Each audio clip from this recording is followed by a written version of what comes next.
This is the information you want to put out? What are you looking at? Solid bushings? Ronnie! Do these look like subframe bushings? Or diff bushings? Yo, look at them! But you enjoyed it. No. I'll probably put in like videos from the install right Tell now, but... everybody you enjoyed it. I enjoyed it.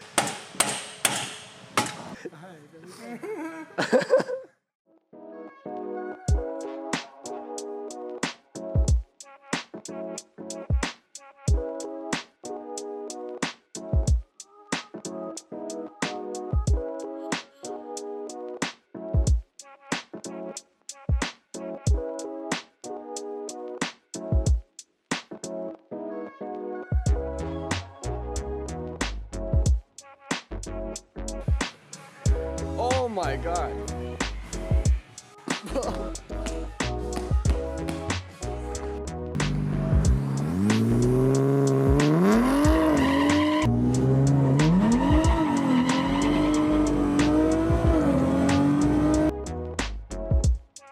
So you guys remember how we set that anthill on fire?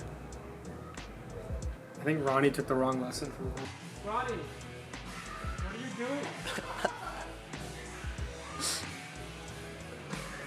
Oh my god. I think I set the example that when things annoy you, you just light them on fire. Oh my. Did you see that? What?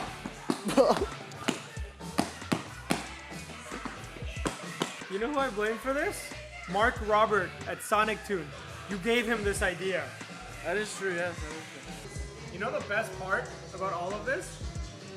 That bushing lasted in there for maybe 5 miles before we ordered the solid one. 5 miles, yeah. Why didn't we use it? It was already on the way. How much was that shit? Wasn't like $150 on there?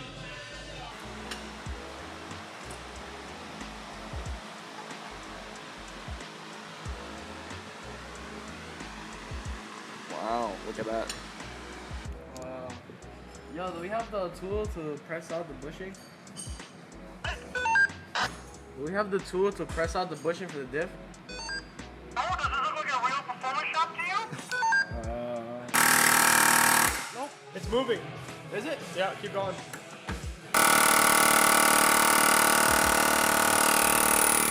Woo! Woo! Wow. Okay, We're doing this because John called me a pussy for not doing solid bushings in the first place. And then so did Mark, and so did Nick at Soho. wait, so you're I saying got peer pressured. you're saying everybody else already went to the solid bushing before we did, and we were just like, nice. Honestly, I thought that we could maintain some form of like daily drivability in this thing. No. And then I heard how that thing sounded after you guys put the urethane bushing in, and I decided might as well just go solid at that point. Dude, watch this make no difference. I mean, his idea worked. What's supposed to do? Hey, get that solid one in now while it's still hot. Do it. Oh my god. Oh. Oh yeah. Oh. Look at that. Tool number 4. Oh. Tool number 4. See, the issue was it wasn't straight. That's why it's kind of crooked.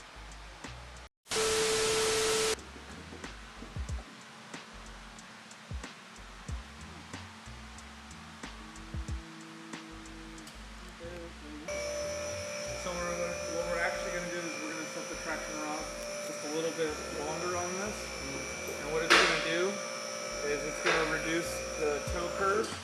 So when it squats, it's going to be 4 right now.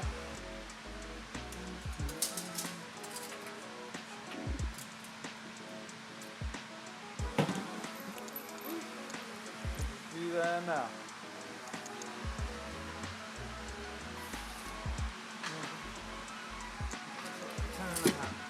Oh yeah, so always move it from the center, not from the outside, because then we don't know how many threads we have. And then it could fall off. right there, should be safe. Yeah. So the control arms? Oh, why do you have so many? And the Why do I have arms so are rear. many? These rear ones have them.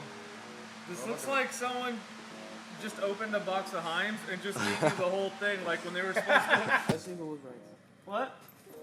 Don't only do your adjustments from here, leave this alone. Yeah. Yeah. Man, these are gonna be sick. Oh yeah. Oh, yeah, this is my. Very nice. Ooh. Go over here.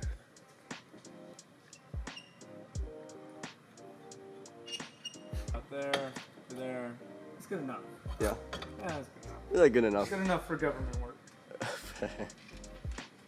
One eternity later. Every time I end a run, I'm just some nerdy dude with glasses going Exactly. like this. With my.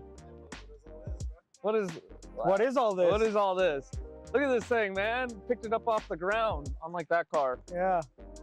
Yeah, unlike that one. That one needs suspension arms, That bro. one definitely needs suspension arms.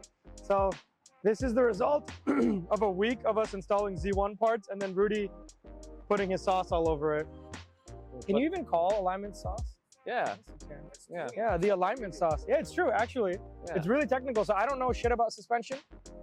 Rudy's gonna talk a little bit about what we did, Oh, are we? and then we're gonna plug his video because he's gonna go in depth about it. He took a lot of good content at his shop. Maybe. Rudy hasn't decided if you guys deserve it yet. Well, sometimes I make a video and then it's like so nerdy that I don't think anyone's gonna care to comprehend. I mean, did you watch our Z1 turbos video? We got nerdy as hell on that. People like it, so. So yeah, basically we ended at 0.1 positive, and I'm pretty sure once it squats to, well, I need to take the measurement. That's why I want to go out to the track this weekend, or Next on week. Wednesday, next week. May 31st. My Come bad. Join us. Viva Del Raceway. We're gonna break records. But if I plan successfully, we should end up at negative 0.03 to 0.04 of camber. So we did a little positive out, not too much. And then, Can you explain why? so when it squats down, it falls more in the 0 range, but the camber gain on the factory cars kind of aggressive, too much. So you kind of have to sacrifice and make a decision not to go all the way negative, or I mean, not to go like crazy positive like 0.05. So you kind of make a decision, okay, 0.01, 0.02 positive, and this is how far it's gonna squat, and that's gonna be our numbers. And that's why we messed with the traction rod beforehand to kind of see what we're gonna do with everything. The front is extended a little bit, so before the wheel on a factory one would sit a little bit further back, so we kind of put the wheel just slightly forward from factory so that you kind of have a longer wheelbase essentially. Okay, and that helps with traction? Yep. And then the front is at negative 0.1, or so when it lifts up, it lifts up, I got you. Yep, and then it falls back down. It can sit flat the whole time during acceleration. So if you're squatting and the front's lifting up, you want that -1, and then the suspension arms are gonna fall down.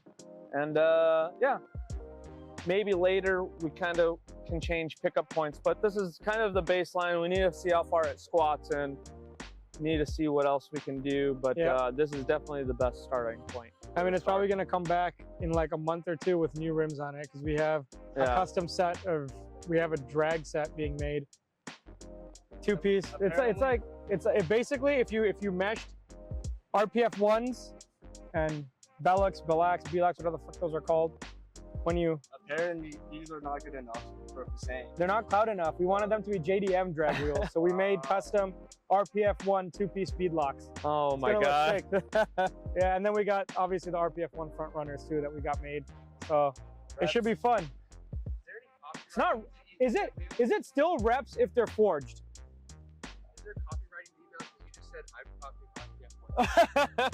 That's a good question. They're a Japanese company though. Can they come after me? I think there are. They probably can. Yeah, depending on how. Please big the don't come company- after me. I'm just an enthusiast. I'm not selling them. It's only for me. Anyways, it should be a good base start, and I think it's gonna do well. So we'll find out on Wednesday. And Yes, if sir. not, we'll change it. I'm coming for you, Mark. Yeah. Coming for you, Mark.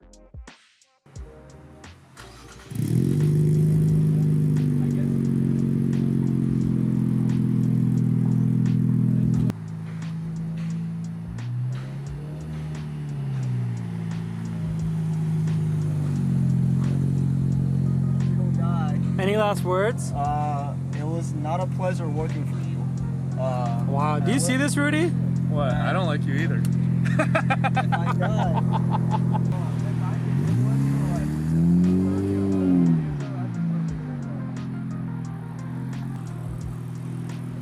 That's our boy from the shop across, QTX.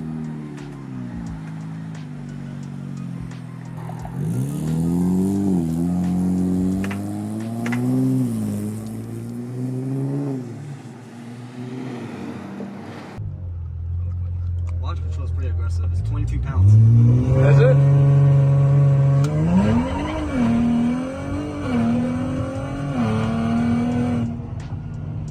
Not bad. Yeah, with more prep and burnout. Yeah. Oh, look, it's like gonna stop spinning. It just keeps going. Yeah. So this is it for our Z. We got our good base alignment settings, and seems pretty good. Just under a light launch, and yeah, we'll improve more next Wednesday. We're gonna hit the track. Yes, sir. All right.